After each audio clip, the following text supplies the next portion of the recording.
ask this question a lot. What is the difference between the mortgage process today versus 18 years ago? And all I gotta say is, holy crap. Let's not count 2020. 2020 doesn't count for anybody, because I think 2020 is a mess with COVID-19. But let's just say from the beginning, when I got in the mortgage industry, things were a lot easier. They were.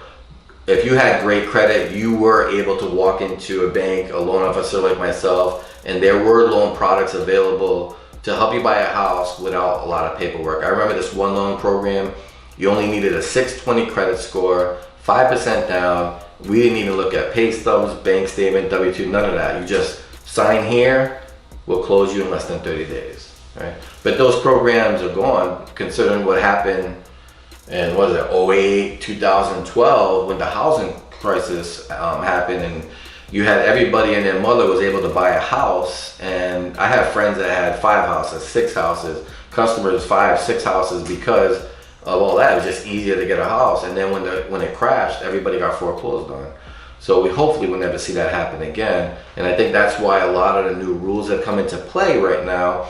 And then we have consumers, when I get a call from somebody that bought a house 10 years ago, they're asking me, why do you need my pay stubs now? Why do you need my bank statements now? Why do you need my tax returns? It's because of whatever happened in the past.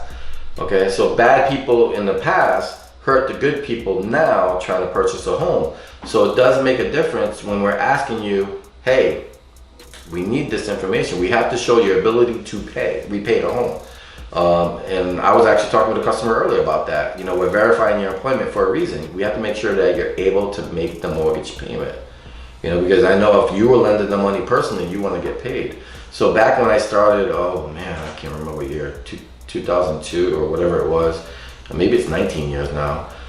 It was just so much easier back then. There were many houses on the market. The prices of houses were different. When I first moved to Florida, you can get a 4-bedroom, 2-bath house for like $125. You know, try buying that house today. That is not happening. You know, you're in the 400 range right now for that. So just, you know, from back then till now, we're talking, you know, let's just recap. Like, now you got to show your pay stub. Now you got to show your bank statements. Hey, where'd you work for the last 2 years?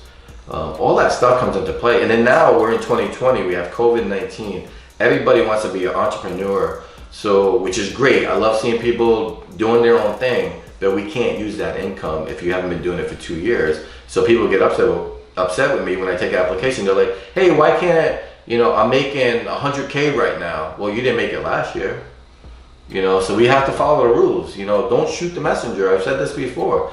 I'm just following the guidelines just like everybody else. Fannie Mae, Freddie Mac, Ginnie Mae.